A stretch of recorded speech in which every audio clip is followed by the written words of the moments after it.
الدین یسر، دین آسان ہے۔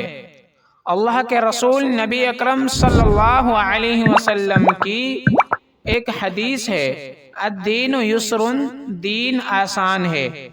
اس کے دو مطلب ہیں۔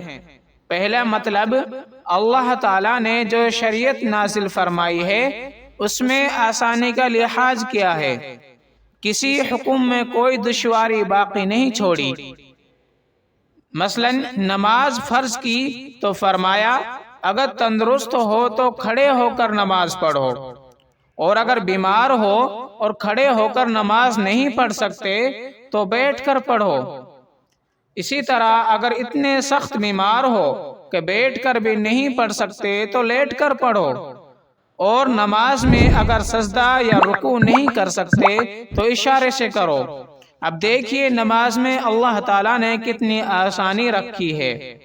اسی طرح اگر آدمی پاگل ہو گیا یا 24 گھنٹے سے زیادہ بے ہوش رہا تو نماز معاف ہے، یعنی اللہ تعالیٰ نے اس کے ذمے سے نماز ہی معاف کر دی۔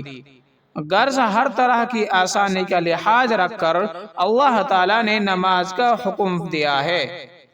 رمضان میں روزے فرض کیے، مگر آدمی بیمار ہے یا سفر درپیش ہے تو رخصت دی کہ اگر ابھی روزے نہ رکھنا چاہو تو نہ رکھو، بعد میں رکھ لینا۔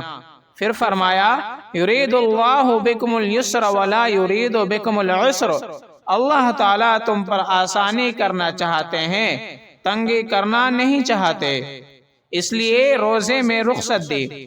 غرض ایک مطلب تو یہ ہے کہ اللہ تعالیٰ نے جو حکم بھی نازل کیا ہے اس میں بندوں کے احوال، بندوں کے حالتوں کا لحاظ کر کے حکم نازل کیا ہے۔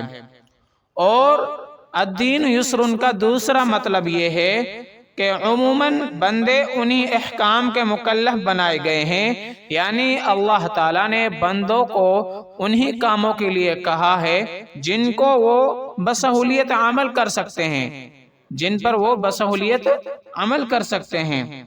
جیسے اللہ کے رسول نبی اکرم صلی اللہ علیہ وسلم نے فرمایا اللہ کے نزدیک محبوب وہ اعمال ہیں جو پابندی کے ساتھ کیے جائیں، خواہ وہ تھوڑے ہی کیوں نہ ہو۔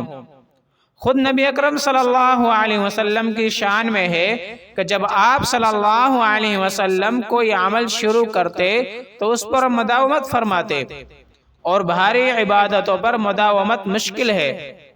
مثلا اس کی ایک مثال دیتا ہوں، جیسے جو طالب علم رات میں 11-12 بجے تک مطالعہ کرتا ہے پھر سو جاتا ہے، وہ مسلسل اپنا عمل جاری رکھ سکتا ہے، یعنی وہ ہر روز 11-12 بجے تک مطالعہ کر سکتا ہے، برعکس اس کے کہ جو رات میں 4 بجے تک مطالعہ کرتا ہے وہ اپنا عمل مسلسل جاری نہیں رکھ سکتا، ہفتہ 2 ہفتہ میں تھک جائے گا۔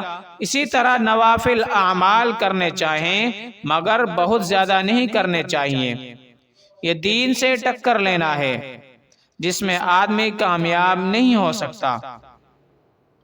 اسی طرح آپ لوگوں کو بھی کچھ اور وظائف صبح کر لینے چاہیے، کچھ شام میں اور کچھ رات میں، سونے سے پہلے یا سونے کے بعد تہجد میں کر لینے چاہیے، اتنا کافی ہے، اس سے زیادہ ریاضتوں کی ضرورت نہیں ہے، یہ تھوڑا بہت ہو جائے گا اگر پابندی سے کیا جائے۔